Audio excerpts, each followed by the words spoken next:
సనాతన ధర్మంలో దాంపత్యం అనేటటువంటిది, వివాహం చెయ్యడం అనేటటువంటిది కేవలము కామసుఖము అనుభవించుట కొరకు మాత్రమే కాదు, కామము ధర్మముతో ముడివెయ్యడానికి.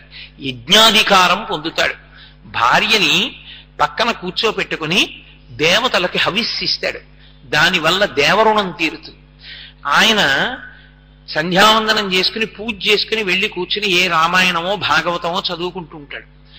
ఆయనకి వేళ పట్టున ఆకలి వేసేటప్పటికి ఆవిడ పలహారం పెడుతుంది. ఆవిడ పలహారం పెట్టింది కాబట్టి తాను రామాయణం చదువుకున్నాడు. ఆవిడ ఇంటి దగ్గర వ్యవహారాలు నిర్వహిస్తోంది కాబట్టి తాను పై ఊరెళ్ళి కూడా ప్రవచనాలు చెప్పుకోగలుగుతున్నాడు. ఆమె ఆయనకి ఊపిరిగా నిలబడుతుంది. నిలబడి తాను దేవతారుణాన్ని నుంచి విముక్తుడవడానికి, ఋషి రుణం నుంచి విముక్తుడవడానికి, పితృరుణం నుంచి విముక్తుడవడానికి కారణభూతురాలవుతుంది. ఆమెతో కామము ధర్మముతో ముడిపడిన కారణం చేత సంతానం కలుగుతుంది. సంతానము కలిగిన కారణం చేత పితృదేవతల యొక్క రుణం నుంచి విముక్తుడవుతాడు. మనిషిగా పుట్టిన వాడికి పుట్టుకతోటే ఈ 3 రుణాలు ఉంటాయి. ఈ 3 రుణాలు తీర్చుకోవడంలో అత్యంత ప్రధానమైన ఉపకరణము ఎవరు అంటే భార్య ఒక్కతే. అందుకే ఆమెకి పత్ని అని పేరు. పత్ని అంటే యజ్ఞాధికారము కలిగి ఉన్నది. యజ్ఞం చేస్తున్నప్పుడు పక్కన ఆవిడ కూర్చుంటుంది. పక్కన కూర్చునేటటువంటి అధికారమును పొంది ఉన్నది కనుక ఆమెకి పత్ని అని పేరు. అటువంటి ధర్మపత్ని సమేతస్య అని చెప్తాం కానీ భార్యా సమేతస్య అన్న మాట వాడరు. ధర్మపత్ని సమేతస్య. అందుకే ఇల్లాలికి అంత గౌరవాన్ని ఇచ్చింది శాస్త్రం. ఏ కారణం చేత కూడా ఒకసారి తాళి కట్టిన తరువాత, ఒకసారి దేవతల సాక్షిగా ధర్మపత్నిని స్వీకరించిన తరువాత అసలు లోకంలో ఏ కారణానికి ఇక వాళ్ళిద్దరూ విడిపోవడం అన్న మాట సనాతన ధర్మమునందు లేదు. అది మిగిలిన దేశాలకి చెల్లిందేమో, పాశ్చాత్య దేశాలకి. ఉద్యోగాలు చేసుకున్నంత తేలిగ్గా నచ్చినంత కాలం చేసి నచ్చకపోతే రాజీనామా చేసినట్టు ఎవరో ఒకరిని స్వీకరించడం, కొంతకాలం ఉండడం, మరొకరి యందు అనురక్తి కలిగినా ఈమె యందు విరక్తి కలిగినా విడిచిపెట్టడం అనేటటువంటిది పశ్చిమ దేశాలకి చెల్లిందేమో. ఈ దేశం కర్మభూమి, ఈ దేశం వేదభూమి. ఇక్కడ ఒకసారి ఇల్లాల్ని స్వీకరిస్తే అంతే. పునర్వివాహం దేనికి అంగీకరించారంటే పురుషుడికి సంతానము లేకపోతే రుణం తీరలేదు కాబట్టి అంగీకరించారు. సంతానము కలిగితే ఇక పునర్వివాహ ప్రసక్తి కూడా అక్కర్లేదు యథార్థమునకు. ఆయన హాయిగా పరమేశ్వర సేవ చేసుకుంటూ కాలం గడపవలసిందే. ఈ దంపతుల యొక్క అవగాహన స్థితి గురించి శాస్త్రం ఏం మాట్లాడిందంటే భర్త ఉద్ధారకుడు, భార్య శాంతి స్థానము. చాలా జాగ్రత్తగా నేను అన్న మాటల్ని గమనించే ప్రయత్నం చెయ్యండి. భర్త ఉద్ధారకుడు. ఉద్ధారకుడు ఎందువల్ల అయ్యాడో తెలుసా? భర్త ఏ పుణ్యకార్యం చెయ్యనివ్వండి అందులో సగభాగం భార్య ఖాతాలోకి వెళ్ళిపోతుంది. ఆయన ఏమి నీళ్లు విడిచిపెట్టినా భార్యకి ఇస్తున్నానని అనక్కర్లేదు. పురుషుడు ఏ పుణ్యకార్యం చేయనివ్వండి, ఎక్కడుండి ఏ మంచి పని చేయనివ్వండి, సగభాగం ఆయన భార్యకి ఇచ్చేస్తారు. భార్య శాంతి స్థానం. అది అద్భుతమైన మాట శాస్త్రంలో. పురుషుడు ఎంత అలిసిపోనివ్వండి, బయట ఎంత ఉద్వేగానికి లోనైపోనివ్వండి, ఎవరో ఒక అనకూడని మాట అననివ్వండి, దానివల్ల మనస్సు కదిలిపోనివ్వండి, ఒక కన్న తల్లి ఎలా ఓదారుస్తుందో భార్య తన భర్తను అలా ఓదారుస్తుంది. ఎంత అలిసిపోయి రానివ్వండి, ఆమె సంతోషంగా ఎదురొచ్చి కాస్త కమలాపండు రసం తీసుకొచ్చి తాగండని, ఏం అలా ఉన్నారు అని అడిగింది అనుకోండి, ఎంత మాట అన్నాడో తెలుసా? ఇవాళ నేను ఎప్పుడైనా చేశానా అలాంటి పనులు? ఫలానా వారు నన్ను అంత మాట అన్నాడు, చాలా బాధ అనిపించింది అన్నాను అనుకోండి. ఓ ఉదాహరణకి మీ మీద పెట్టడం ఇష్టం లేక నా మీద పెట్టుకోవడం అంటే, నా భార్య అయ్యో ఎందుకంత వగొస్తారు దానికి? మీరు ఎటువంటి వారో మీకు తెలియాలి, పరమేశ్వరుడికి తెలియాలి. మధ్యలో ఎవరో తెలియక ఏదో అంటారు. ఇన్ని ఉపన్యాసాలు చెప్పారు, ప్రతిదానికి అలా విచలితమైపోతే మీరు ధర్మమునందు ఎలా ఊంచుకుంటారు? కాబట్టి దానికి అంత జంకకండి. హాయిగా ఇవాళ ఇంకొక 100 మాటలు గాయత్రి చేసుకోండి. మిమ్మల్ని ఇవాళ నేను పిలవను, ఎవరైనా వస్తే నేను కూర్చోబెడతా, మీరు వెళ్ళి ఇంకొక 100 మాటలు గాయత్రి చేసుకోండి, చేసుకుని ప్రశాంతపడి రండి అందనుకోండి. భార్యాస్థానము చేత పురుషుడు శాంతి పొందుతాడు. ఎంత బడలిపోయినా భార్య దగ్గర మాత్రమే శాంతి పొందుతాడు. సమస్త సుఖములు ధర్మమన్న త్రాటి చేత ముడిపడి భార్య దగ్గరే శాంతి. భార్య వలననే పుణ్యార్జన యజ్ఞయాగాది క్రతువుల యందు.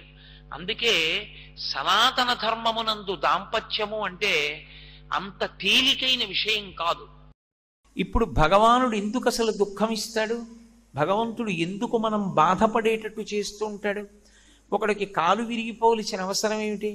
ఒకడికి అనారోగ్యం రావలసిన అవసరం ఏమిటి? ఎందుకు వాడు అలా బాధపడుతుంటాడు అంటే, భగవంతుడు ఎందుకు బాధ పెడుతూ ఉంటాడు అంటే దానికి ప్రధానమైనటువంటి కారణము ఒక్కటి ఉంటుంది. గత జన్మలలో ఏదో పాపం చేసినది ఉంటుంది. ఆ పాపం ఎవరికి తెలుసు అంటే మనకి తెలియదు. ఆ జన్మలో శరీరాన్ని విడిచిపెట్టేసినప్పుడు ఇక మనకి ఆ జన్మ గురించి తెలియదు. కానీ ఆ జన్మలో జీవుడు ఏం చేశాడో భగవంతుడికి తెలుసు. అది చిత్రగుప్తుడంటే. ఆయన వ్రాసి పెట్టుకుంటాడు, దాన్ని అనుభవంలోకి తీసుకొస్తాడు. చేసిన పాపం కష్టం రూపంలో పోవాలి. వీడు కూడా బాధపడ్డాడు అనుకోండి, ఆ బాధ రూపంలో చేసిన పాపం పోతుంది. ఎప్పుడో ఎవరినో అనరాని మాట ఏదో అన్నాడు, వాళ్ళు చాలా బాధపడ్డారు 2 గంటలు. వాళ్ళు బాధపడ్డారు కదూ, ఆ బాధపడినట్టే ఇప్పుడు కూడా నిన్ను ఎవరో ఒకళ్ళు ఏదో అనరాని మాట అంటారు, నువ్వు 2 గంటలు బాధపడతావు. ఈశ్వరుడు గత జన్మలలో చేసిన పాపాన్ని దృష్టిలో పెట్టుకుని ఫలితాన్ని ఇస్తాడు. గత జన్మలలో చేసుకున్న పుణ్యాన్ని దృష్టిలో పెట్టుకుని ఫలితాన్ని ఇస్తాడు. అలా ఇస్తాడా అండి? ఖచ్చితంగా ఇస్తాడు. కంచికామకోటి పీఠాధిపత్యం వహించినటువంటి మహాపురుషులు చంద్రశేఖరేంద్ర సరస్వతీ స్వామి వారి దగ్గరికి వచ్చి, సనాతన ధర్మమునకు చెందనటువంటి ఆవిడ, పునర్జన్మ సిద్ధాంతమునందు నమ్మకం లేనటువంటి ఆవిడ ఓ మాట అడిగింది. గత జన్మలలో చేసుకున్న పాపపుణ్యములను అనుభవించడానికి ఈ జన్మలో శరీరాన్ని పొంది వస్తారని ఎలా నమ్ముతాము అని అడిగింది. ఆయన నవ్వి అన్నారు, ఇప్పుడు నువ్వు నాతో మాట్లాడుతున్నటువంటి నేను విడిది చేసిన ప్రాంగణం ఉందే, దీనికి ముందు సందులో ఒక వైద్యశాల ఉంది. అది ప్రసూతి కేంద్రం. కడుపుతో ఉన్న ఆడవాళ్ళు అక్కడికి వచ్చి ప్రసవం అవుతూ ఉంటారు. నువ్వు ఇవాళ వెళ్ళి ఎంతమంది దంపతులకు ఎవరెవరు పిల్లలు పుట్టారు, వాళ్ళ పేర్లు ఏమిటి, ఆ తల్లిదండ్రుల పేర్లు ఏమిటి, వాళ్ళు ఏం చేస్తూ ఉంటారు వ్రాసుకుని రా అన్నారు. ఆవిడ మర్నాడు వచ్చింది మహాస్వామి దగ్గరికి. ఆవిడేం చెప్పలేదు. ఆయన కాళ్ళ మీద పడి నమస్కారం చేసింది. నాకు అర్థమైంది, గత జన్మలలో చేసుకున్న పాపపుణ్యములను అనుభవించడానికి భగవంతుడు ఈ శరీరాన్ని ఇచ్చినప్పుడే నిర్ణయం చేసేస్తాడు ఎవడెంత సుఖపడాలో ఎవడెంత బాధపడాలో. ఎలా? ప్రసూతి కేంద్రంలో ఒకడేమో ఎయిర్ కండిషన్డ్ రూమ్లో పుట్టాడు, ఒకడేమో జిల్లా కలెక్టర్ గారికి కొడుగ్గా పుట్టాడు, ఒకడేమో రిక్షా తొక్కుతున్నటువంటి ఒక కార్మికుడికి కొడుగ్గా పుట్టి కనీసంలో కనీసం ఒక ప్రత్యేకమైన గదిలో కూడా ఆవిడ ప్రసవం అవ్వలేక అందరితో పాటు ఒక హాల్లో పడుకునుంది పసిపిల్లాడితో. ఈ ఎండలో తెలియట్లా ఎవరు చేసినటువంటి కర్మని అనుభవంలోకి వాళ్ళు తెచ్చుకుంటున్నారన్న విషయం తెలుస్తోందా, తెలియట్లేదా? కాబట్టి భగవంతుడు ఈ శరీరాన్ని ఎందుకు ఇస్తాడు అంటే దీనితో ఎప్పుడూ 3 పనులు జరుగుతూ ఉంటాయి. ఇది బాగా జ్ఞాపకం పెట్టుకుంటే అసలు మనం ఎందుకు శరీరాన్ని జాగ్రత్తగా ఉపయోగించాలో అర్థమవుతుంది. శరీరం లేదనుకోండి, సుఖం ఎలా అనుభవిస్తారు, దుఃఖం ఎలా అనుభవిస్తారు నాకు చెప్పండి.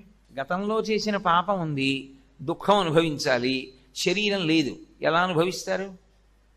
కుదరదు. పాపము యొక్క ఫలితమైన దుఃఖం పోగొట్టుకోవాలన్నా శరీరం ఉండాలి. పుణ్యం చేసినప్పుడు దాని ఫలితంగా సుఖం అనుభవించాలన్నా శరీరం ఉండాలి. పాపపుణ్యములు దేనివల్ల పోతాయి? శరీరంతో సుఖ దుఃఖములను అనుభవించడం చేత పోతాయి. మూడవది, నువ్వు తర్వాత జన్మలకి కావలసిన వంట దేంతో వండుకోవాలంటే దీంతోనే వండుకోవాలి. ఈ జన్మలో విశేషమైనటువంటి పుణ్యకార్యములు చేసి పరమ సాత్వికమైనటువంటి బుద్ధితో ఎవరినీ బాధ పెట్టకుండా ప్రవర్తిస్తున్నావు అనుకో, అప్పుడు ఆ పుణ్యం వచ్చే జన్మలో నువ్వు సుఖపడడానికి హేతు అవుతుంది. ఈ జన్మలో బలం ఉంది కదా అని అందరినీ బాధ పెడితే ఆ బాధ పెట్టినటువంటి పాపం వచ్చే జన్మలో దుఃఖంగా అనుభవించడానికి పనికొస్తుంది. ఇప్పుడు వచ్చే జన్మలో రావలసినటువంటి సుఖదుఖములను పాపపుణ్యముల రూపంలో ఇక్కడ సముపార్జించుకోవడానికి సాధనమేది? శరీరమే. కాబట్టి ప్రతివాడు కూడా ఏం కోరుకుంటాడు? నేను సుఖంగా ఉండాలి అంటాడు. మరి ఆ రోజున ఒకడికి కాలు విరుగుతోంది, ఒకడు జారి పడుతున్నాడు, ఒకడికి జ్వరం వస్తోంది, ఒకడికి తీరా రైలు దగ్గరికి వెళ్ళిన తర్వాత రైలు వెళ్ళిపోతోంది. అయ్యయ్యయ్యో నేను వెళ్ళవలసిన దానికి వెళ్ళలేకపోతున్నాను, ఆ రైలు వెళ్ళిపోయిందిట అని వాడు విపరీతమైన క్షోభకి గురవుతున్నాడు. ఒక్కొక్కడికి అన్నం దొరకట్లేదు, ఒక్కొక్కడికి నీళ్లు దొరకట్లేదు, ఒక్కొక్కడికి నిద్ర పట్టట్లేదు, ఒక్కొక్కడికి శరీరంలో బాధ కలుగుతోంది, ఒక్కొక్కడు సంతోషంగా ఉన్నాడు. అమ్మయ్య నేను అనుకున్న పని ఇవాళ అయిపోయిందండి నువ్వు సంతోషిస్తున్నాడు. ఇందువల్ల ఎవడైనా దుఃఖంగా ఉందామని కోరుకున్నవాడు ఉన్నాడు ఆ లోకంలో? మరి లేకపోయినా దుఃఖం ఎందుకు వస్తోంది? అంటే ఈశ్వరుడు ఒకడు ఉన్నాడు, వాడు నొక్కుతున్నాడు ఒక పక్క నుంచి. ఎలా? గత జన్మలలో చేసిన పాపపుణ్యములను లెక్కలో పెట్టుకుని ఇప్పుడు సుఖం ఇవ్వాలా దుఃఖం ఇవ్వాలా వాడు లెక్క పెట్టుకుంటున్నాడు. మనకి తెలియదు. ఇవాళ నేను నిద్రలేచినప్పుడు ఇవాళ ఈశ్వర నేను కాసేపు ఏడిచేటట్టుగా చూడండి, ఉదయం నేను 8:30 నుంచి 9:30 వరకు అలోమని ఏడ్చేదనుగాక అని ఎవడైనా దండం పెడతాడా? ఎవడూ పెట్టడు. ఈశ్వరా నీ సంతోషంగా ఉండేటట్టు చూడండి అని చెప్తాడు. అయినా ఏడుస్తున్నాడు ఏదో సమయంలో. ఎందుకు ఏడుస్తున్నాడు? ఈశ్వరుడు ఒకడు ఉన్నాడు, వాడు గత జన్మలలో పాపాన్ని ఫలితంగా తీసుకొస్తున్నాడు, పుణ్యాన్ని ఫలితంగా తీసుకొచ్చి సుఖం ఇస్తున్నాడు. పోని కాలమును దాటగలమా మనం? అది ఈశ్వరుడు ఏదో ఉదయం 8 గంటలకి ఇచ్చాడు అనుకోండి, అయ్యయ్యో ఇప్పుడు 8 గంటలకి నేను ఈ కష్టం అనుభవించాలంటే చాలా కష్టం అండి, నాకు చాలా ముఖ్యమైన పని ఉంది, అనుభవిస్తాను, నేను కాదంటలేదు. కానీ 8 నుంచి 8:30 వరకు అనుభవించవలసినటువంటి దుఃఖాన్ని సాయంకాలం 4 నుంచి 4:30 వరకు ఇవ్వండి అని అడిగామనుకోండి, కాలం ఒప్పుకుంటుందా? ఒప్పుకోదు. కాలమునందు మాత్రమే అనుభవించాలి. ఏ సమయంలో వస్తుంది ఆ దుఃఖం, ఏ సమయంలో వస్తుంది సుఖం నువ్వు చెప్పలేవు. ఒక పక్క నుంచి కాలం నొక్కుతుంది, ఒక పక్క నుంచి భగవంతుడు నొక్కుతాడు. ఈ రెండిటికి మధ్య ఎందుకు నొక్కుడు పడుతున్నావు? గత జన్మలలో చేసిన పాపపుణ్యాలు పోనవు మనకి తెలుసా? ఏమండి నేను గత జన్మలో పాపం చేశాను, ఆ పాపం ఇవాళ బహుశా అనుభవంలోకి వచ్చే అవకాశం ఉంటుందంటే నీకేమైనా తెలుసా? అది తెలియదు. మరి ఇప్పుడు ఏం చెయ్యాలని అడిగారు. అందుకే ప్రార్థనతో ప్రారంభం అవ్వాలి. ఏ కార్యక్రమమైనా ప్రార్థనతో ప్రారంభం అవుతుంది. ప్రార్థన ఈ మాట ఎందుకు వచ్చిందో తెలుసా? మీరు ఏది మొదలు పెట్టండి, ప్రార్థన చేశారా అంటారు. నేను ఇప్పుడు ఉపన్యాసం మొదలుపెట్టాను, ఉపన్యాసం మొదలుపెట్టే ముందు నేనేం చేశాను? ప్రార్థన చేసి మొదలుపెట్టాను. ప్రార్థన అంటే ఈశ్వర ఏమో గత జన్మలలో నేను పాపము చేసి ఉండవచ్చు, పుణ్యము చేసి ఉండవచ్చు, కానీ నేను చేసినటువంటి పాపం ఏదో ఉండి ఉంటుంది. ఏమీ లేకపోతే మనుష్య శరీరం ఎందుకు వస్తుంది? పాపపుణ్యాలు 2 ఉంటేనే మనుష్య శరీరం ఇస్తారు. కానీ నాకు మీరు ఒక్క ఉపకారం చేసి పెట్టండి.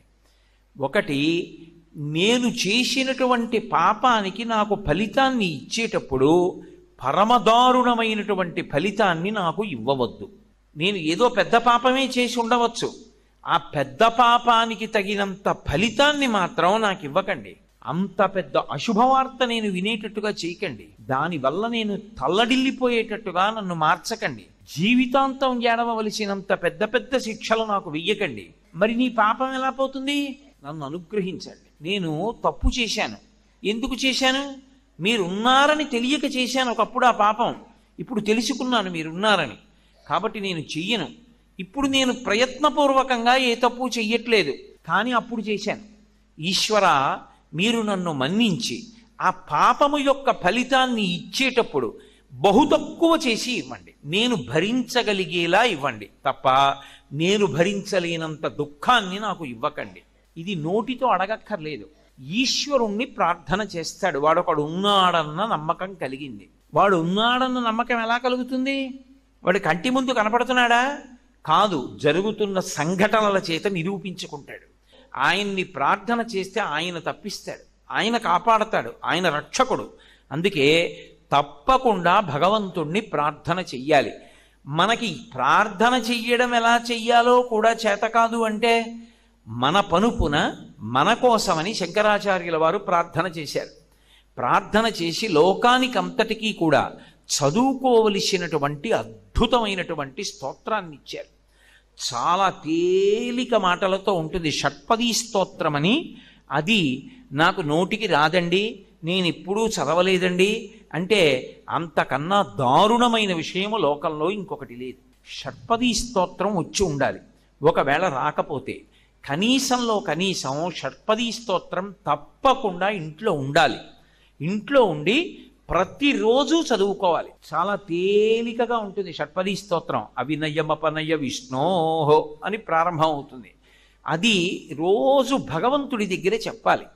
భగవంతుడి దగ్గర చేరేటటువంటి 4 రకములైనటువంటి భక్తులు కూడా ఆర్తో జిజ్ఞాసురర్థార్థి జ్ఞానీచ భరతర్షభ, 4 ప్రార్థన చేయవలసినదే. ప్రార్థన చెయ్యకపోవడం అన్నది లోకమునందు ఉండదు. కాబట్టి చక్కగా మన కోసం ఎవరో ప్రార్థన చేయడం కాదు, మన కోసం మనం ప్రార్థన చేసుకోవడం నేర్చుకోవాలి. ఎందుకలా? నీకు ఆకలిస్తే నువ్వు తిను, నువ్వు ఎందుకు ప్రార్థన చెయ్యవు? చక్కగా నువ్వు ప్రార్థన చేసుకో భగవంతుణ్ణి. ఎప్పుడో ఏడాదికో 2 ఏళ్లకో ఎవరో వచ్చి నీ కోసం ప్రార్థన చేయడం ఏమిటి? నువ్వే రోజు చేసుకో, నువ్వే ప్రతి గంట చేసుకో, క్షేమంగా ఉంటావు.